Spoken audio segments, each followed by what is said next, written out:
G'day legends, I hope that you're having a fantastic day and so far a fantastic weekend and getting up to as much as you can, maybe have a beer as well. So we have a lot to go today. We're going to look at some maps, we're going to look at some geolocated footage, we're going to talk about F-16s, we're going to talk about the UK, their commitments to Ukraine, more money, and of course what they've said about firing weapons inside of Russia and targets there as well. We need to look at the Kirch bridge, and that has been a big topic of conversation the entire war. We need to look at the Swiss Peace Summit. As we know, Russia's not invited, China may not go, and what is to come of this as far as where the continuation of the war is, and the 10-point peace plan of Zelensky's, of course, and conscripts as well. So a little bit of everything. Where we're going to start is with the UK and what David Cameron has said. So British Foreign Secretary David Cameron promised £3 billion of annual military aid for Ukraine for as long as it takes, saying we will give £3 billion every year for as long as necessary. We've just really emptied all we can in terms of giving equipment. So for as long as necessary. And I think it is reasonable. Of course, you can't ask anything without it being unreasonable, apparently, but it is reasonable as taxpayers to question multi-billion pound or multi-billion dollar commitments that are part of an uncertain future for as long as necessary. The variables in this war of where this can end, they are 0 to 100. It is 1991 borders. It's Russia clearing all the way through to Poland and Romania. We have no idea where this is going to end yet. What is for as long as necessary? Is it 5 years? Is it 1 year? Is it 10? It's reasonable to ask that when you're talking such huge amounts of money while people back home are also struggling. I'm not saying it's right or wrong, this commitment. I'm saying that people have the right to question this as far as, well, what is the future commitment here and what do we see as the end goal, the realistic end goal? Cameron said Ukraine had a right to use weapons provided by London to strike targets inside Russia, saying Ukraine has that right. Just as Russia is striking inside Ukraine, you can quite understand why Ukraine feels the need to make sure it's defending itself. And this is something very large, and I'm guessing whatever clickbait title I have is to do with this, that we know UK weapons from London have not been allowed to be used inside Russia. Now, most of what we'll be talking about here are things like Storm Shadows or vehicles, as we've seen, crossings by Ukrainian-backed units, Ukrainian units into Russia. Will we see strikes with things like Storm Shadow, not just domestically produced Ukrainian weapons, then inside Russia? What escalation leads to from here? We'll look at what Russia has said back to this as well, but that is major. And we have had other countries say similar. We know Finland has said it. We know that Latvia have hinted towards this as well. So US Ambassador Bridget Brink said in a meeting with journalists on May 3 about specifically strikes inside Russia, the first part of helping Ukraine defend itself is supplying our weapons and those of our partners to support the effort of our brave heroes on the front lines to return your territories. Our position from the beginning has been that we do not enable or encourage the use of our weapons in Russia outside Ukraine's territory. So the US is still not on board with these strikes inside Russia. And we haven't seen any strikes with these UK weapons since this inside of Russia either. We'll see what is actually comes of this. Now, earlier this week, we did see that Latvian Foreign Minister Baiba Braze has said that there are allies with no restrictions. Now, didn't say what allies those are. Russia asked which allies they were. No answer has been given. But, of course, back to the Foreign Secretary here and what he has said. So will there be a significant shift there? Will there be significant escalation in strikes going in? We just don't know. We know that in terms of red lines being crossed, we cross Russia's red lines, Russia crosses our red lines.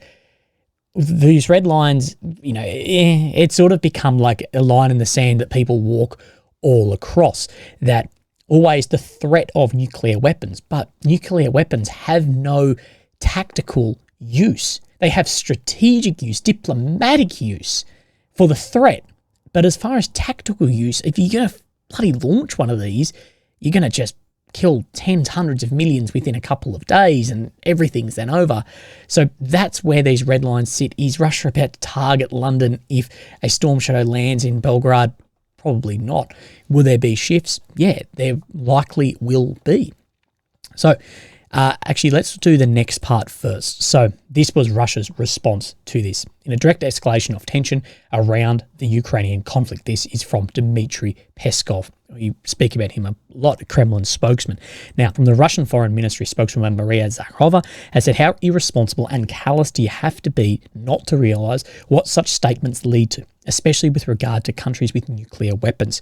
We always respond, but how can you not think about the feelings of British subjects and EU citizens? So those threats there. But what we do know is when I said that the nuclear weapons have no tactical advantage, but massive strategic. Well, if Russia did not have nuclear weapons, we, as far as the West, would have no problem then deploying troops into Ukraine and more weapons and more everything against Russia. So they do have, like I said, strategic diplomatic push, 100% having those as a just end of game hammer.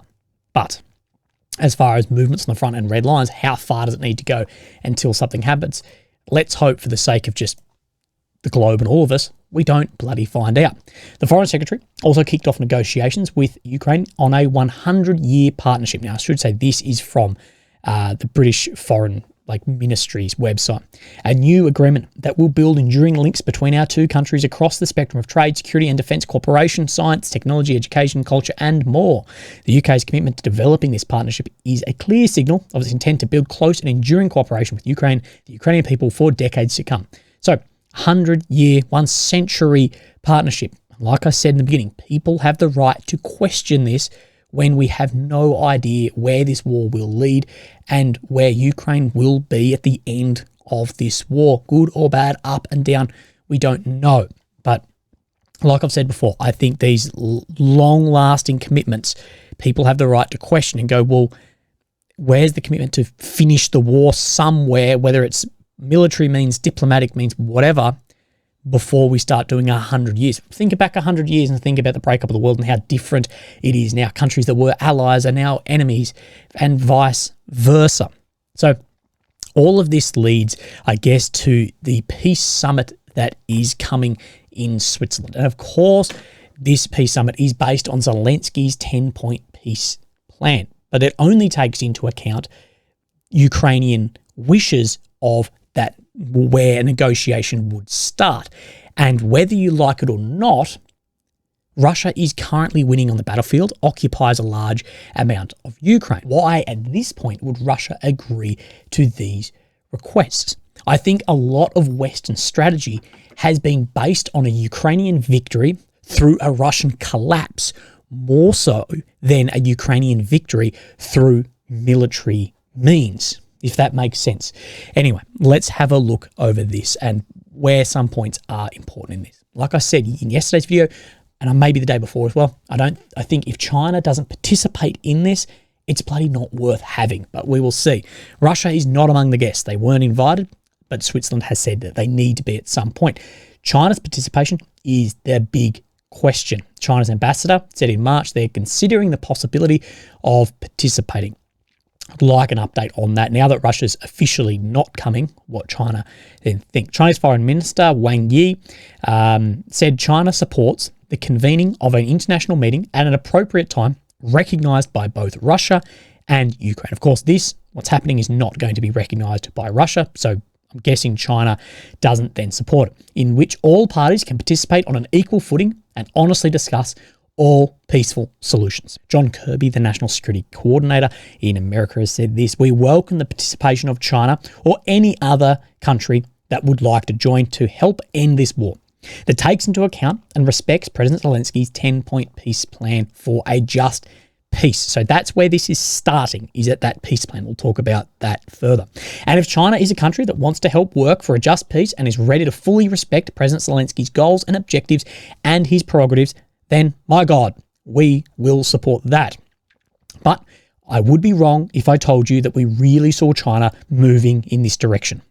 we didn't. They're saying they don't see China supporting that plan as well as this specific conference. And like I said, that this is based on this. Now, this peace plan currently falls over at these. Number 5 of this 10-point plan, restoring Ukraine's national integrity and Russia affirming it according to the UN Charter, which Zelensky said is not up to negotiation. So restoring that border of 1991 that Ukraine is saying. 6, withdrawal of all Russian troops and cessation of hostilities. Stop fighting, move back out. 7, justice, including the establishment of a special tribunal to prosecute Russian war crimes. These 3 here, while Russia is having success on the battlefield, that their economy has been a lot stronger towards sanctions than I think even Russia maybe thought as well. Why at this point in time would it agree to these? This peace conference is not a peace conference if there's no negotiation, and where you're negotiating is not even in the realm of where the other participant in this war is even prepared to start speaking, and vice versa. So at this point, it is a conference for support and to get media eyes on this. It's not to try and end the war. But one thing I hope which comes of this, and I really do hope this, but again, with Russia not there, but Ukraine is considering an all-for-all prisoner of war exchange at the upcoming peace summit in June. But again, Russia's not there. Zelensky has told recruits speaking at the National Academy of State Border Guards, it's desired that we swap all for all reasonable countries support this route. We're conducting exchanges, but a lot slower than we would like, such as all POWs both ways. Of course, this would help Ukraine getting more numbers back in, as we know there is a manpower shortage. Zelensky has said despite some skeptics believing all for all was only possible after the end of the war, he hoped there was an opportunity to try and make this happen earlier, pointing towards the peace summit which is being held. So we will see. But like I've said, the peace summit doesn't involve the country who holds the other side of all of those bloody POWs. So as well, I don't know where this actually ends up.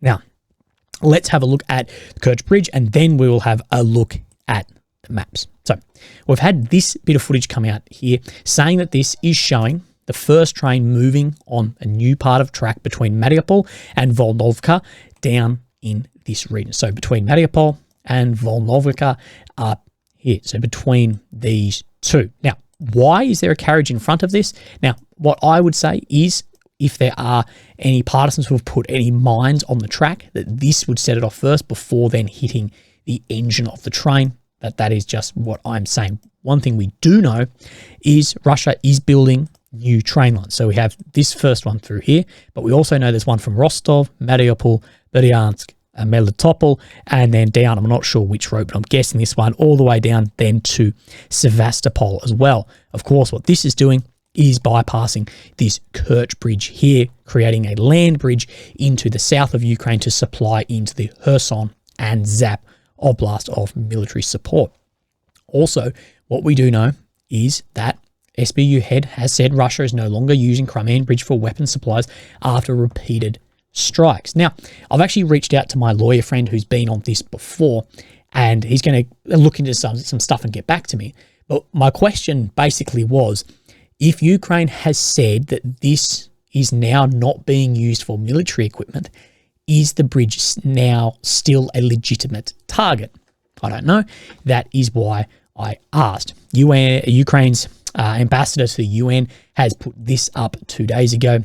6 types of bridge, and of course nothing in the Kirch. So we know that Ukraine is still planning at some point a target on that bridge.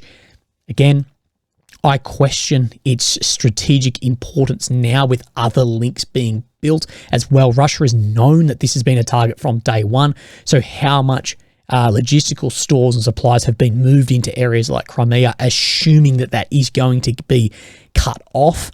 Again, I don't know. And I guess time will tell. Here we have Ukraine, the center, the capital of Kyiv. The red area is occupied since 22, the purple since 14. Of course, this being Crimea, Donetsk, and Luhansk. And we have some areas to look over. Now, we come down here. There aren't many changes on this map, really any at all. But we come down into then the Avdiivka front, and we see what we know between Solovov and Osheretne has been then consumed, and Ukraine has been pushed out of here, moving backwards into Sokil, as well as other then defensive lines here.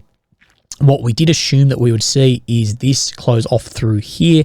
We haven't seen this, but what we have seen is a grey zone shift here, moving that all then into grey zone. So I would assume that this has been cut off, just given the routes of fire and movement that could actually happen out of here, as well as we have a little bit of geolocated footage to show you in here. So at this point, so we see between right here, let's zoom in on this so I can actually give you a look. So we're talking, it's not the easiest to line up, but just about here, we then have this video of Ukrainian troops moving outwards, said to be on a retreat line from here. Now, I can't show you the remaining part of this footage, as that is then targeted by artillery. Now, I can show on YouTube when Russian soldiers get hit, Russian vehicles get hit. I can't show when Ukrainians get hit. That's just from what I've seen every time I get demonetized and restricted. Go figure. Anyway, so we do know there is movement out of this region. What would, to me, say this has closed up, and reasonable looking at this, it wouldn't make sense to have guys still down in here unless they were trapped. But we know that this is moving out from here and expanding every day. The control here, limiting the threat of this then being cut off. Now, let's compare then the Syriac map and see in here. Now, no major shifts on Syriac, but it does show that this has been cut off from previous days, but a little bit of movement out from Keramik out here as well. But situation north of Avdiivka, Russian army took control of the trenches north of Keramik. In addition, Ukrainian army withdrew from the northern part of here. That lines up with that footage we showed, and the adjacent trench system. So moving back out across into more defensive lines. Now, what else do we have to show you? Let's talk about this. This is probably in the wrong folder, but we do have this from Ukraine saying that this is a Russian Tor air defense system in the Zap Oblast hit by HIMARS. Now, a couple of things I want to point out is this is out in the middle of a field, and we can see the radar rotating on here. But we then see the HIMARS airburst strike here. Now, people have said, oh, this overshot and missed. That's, no, like, okay, it might not have hit direct. You haven't had a hole in one, but the amount of shrapnel and damage that this will cause is massive. And then we do see, though, we don't see any typical air defense cook-off here, and also, you know, sitting out in the middle of a field. Now, I'm just going to say, and a few people have said this, potentially is a decoy. Now, the thing moving on top, well, you can do that with a motor and in a decoy. That is 100%. Sitting out in the middle of the field, no cook-off. I know if it was the other way around, everyone would be saying it is a decoy. Now, let's then talk about Chasiv Yar, the North group. Sorry, not Chasiv Yar. Talk about Belgorod, Kharkiv, Sumy, North group. Many people are saying that the next movements in here, saying confirmed. I don't believe it's confirmed that there will be a Russian push somewhere in here to try and capture Kupiansk, try and get Kharkiv, surround Kiev. I don't know. I haven't seen anything of which I would call confirmed until troops start moving in. I think the threat of that movement has just as much importance as the movement actually coming in, as Ukraine need to allocate resources toward it. But let's look at what the Kiev Independent has said about this. That we'll line up the second half of this first. That Ukrainian officials, Russia's group of forces around Kharkiv Oblast border is currently 35,000 strong, but set to expand 50 to 70,000 troops, which is a hell of a lot. While this is not enough to capture a major city, it would be sufficient for smaller tasks, saying a quick operation to come in and come out, maybe. But an operation to take Kharkiv or even Sumy city is of a different order. Saying what I would say, that amount, still a huge amount of guys, but it isn't enough to come in and occupy, take over a city.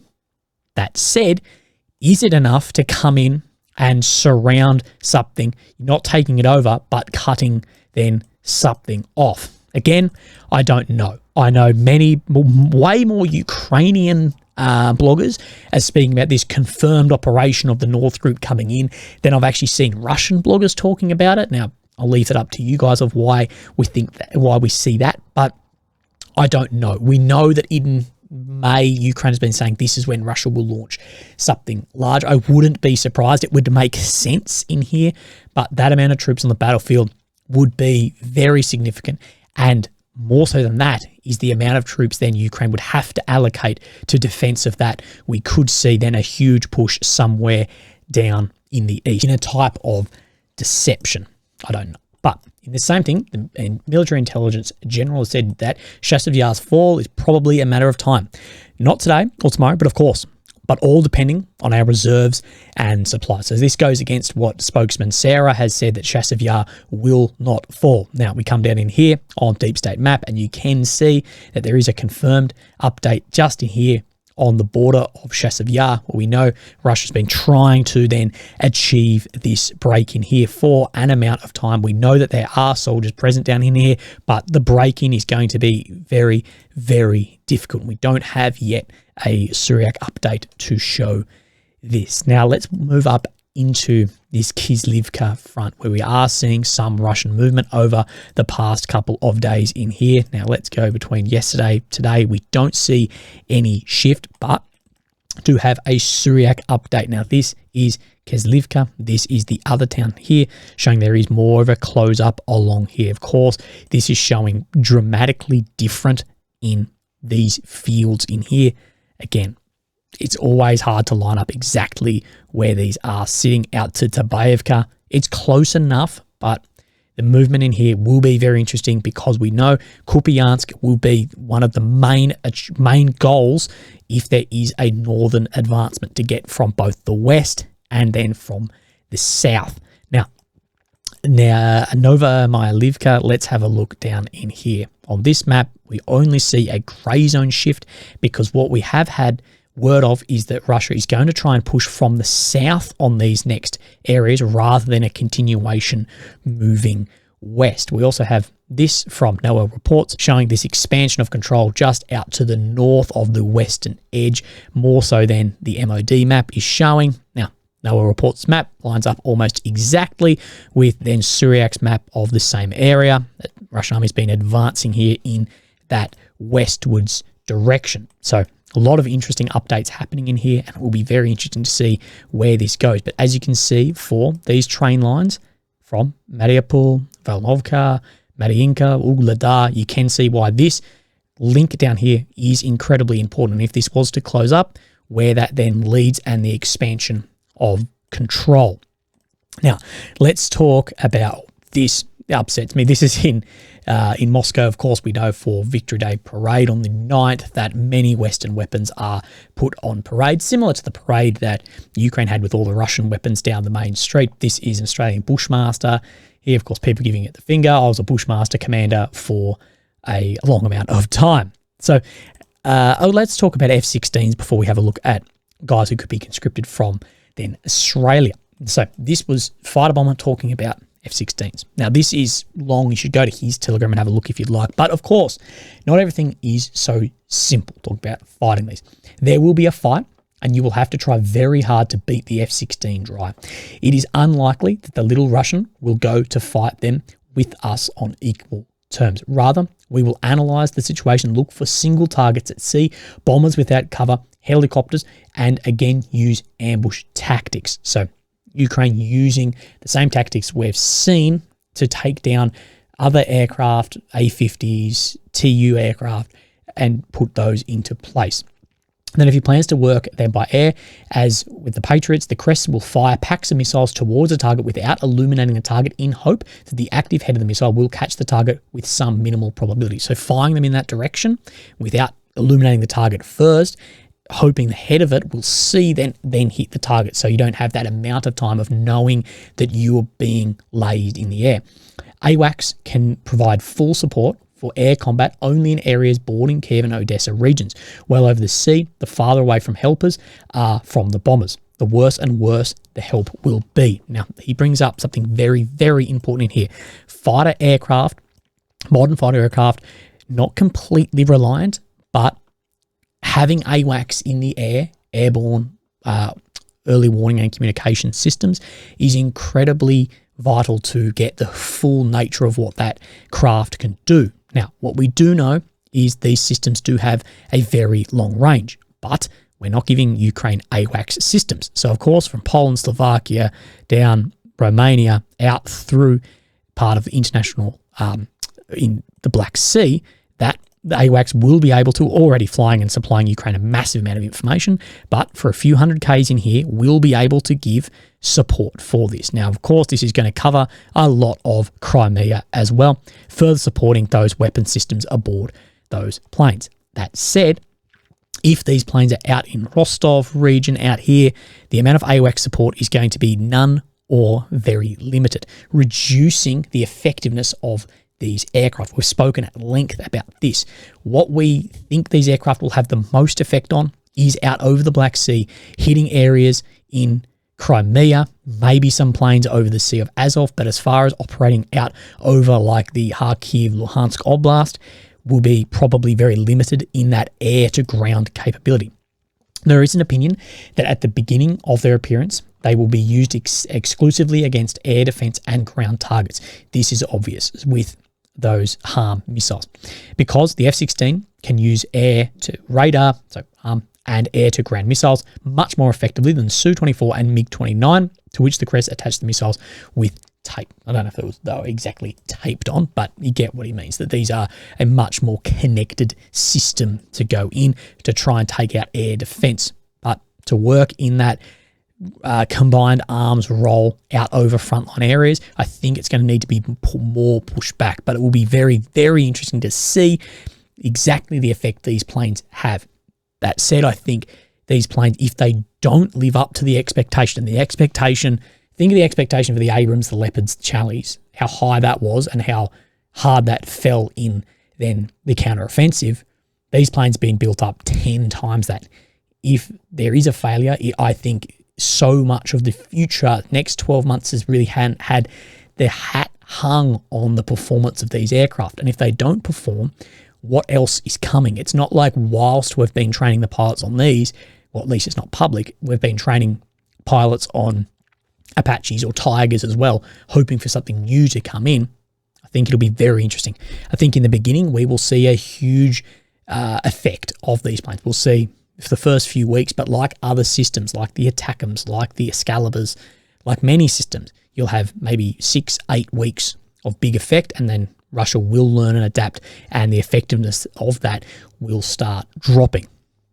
That's just from previous experience with basically every other system, but we will see. Now, SBS is an Australian channel, had this today, maybe yesterday, regarding Ukrainians in Australia, and put on some points we've spoken about who could be conscripted. Now, this bloke is going not under his name for security reasons, which should tell you some.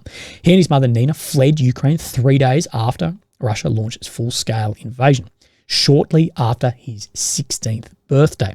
Now, they've come to Australia, where nearly 11,400 Ukrainian visa holders have gone since the full-scale invasion. Now, Australia is a hell of a lot longer away than if you are in Poland to get consular assistance. This is something we've spoken about a lot. We didn't have time to arrange military documents. It should have been done before the age of 17, but he left at 16. Now he's 18. This is a rude awakening that is going to be going towards many, many families. That if you were 16 or if you were 15 and a half, now you are of age to have to sign up for the military, or have to sign military documents at least to possibly be conscripted at the age is 25. But that at the longer this war goes on, well, next year you're going to be 14 and a half, and it's going to be problems with guys going back. Then you left as a kid, and just by age you've turned into a man, and now go back and fight. She says that Alex is epileptic, but in Ukraine, a person's disability status expires after 2 years. We know all disabilities are being reassessed as well if you can go and fight due to the manpower shortage. Nina, who is a doctor, is also liable for military services, saying if they go back, they may not be allowed to leave because of the need for her there as well. His disability status has an expiration date, but we are not in Ukraine and cannot renew it. So many hundreds of thousands or millions are actually going to be facing very similar with children as well. Now, this was very interesting from this Tetiana Kovalchuk, and a Ukrainian living in Australia. Suggested that Ukrainian government's move, she described, as a legal and its sovereign right, that it actually doesn't go far enough and is unfair only insofar as it applies to one particular demographic. Now, this is proper feminism. This is proper equality. It violates Article 17 of the Constitution of Ukraine, which you and I have actually looked at maybe a week ago, which states that defense of the sovereignty and integrity of Ukraine is the business of all Ukrainian people. Therefore, the termination of consular services, if it involves the goal of returning people to Ukraine to protect the country, must be introduced for all holders of Ukrainian passports who need their reassurance. Who need their reissuance. So men, women, Ukraine needs defenders in all. Ukraine now needs defenders in different areas, both at the front and in the rear. All ages are suitable. Interestingly, she could head across and help. I guess we will see, but saying that everyone should be going over to help. Will in the future that we see a need for conscription of men and women, drop that age down to try and backfill maybe some of the third or rear echelon positions with females to supply men to fight on the front line. I don't know. You need to remember too that energy networks, rebuilding, some of this infrastructure typically are men doing those jobs, especially in a fairly conservative country like Ukraine. It'll be far more, say, than somewhere like Australia. There's a lot of men tied up in critical work and working at the power station who potentially could be fighting at the front or living, I guess, in Switzerland. But I guess we will see what the shift is there, maybe retraining of people to go and fight and try and fix that manpower issue if NAFO won't go and sign up as well to fight. That said, we don't know where any of this all leads. Legends, look after yourself, and I'll speak to you tomorrow. Thank you. Bye-bye.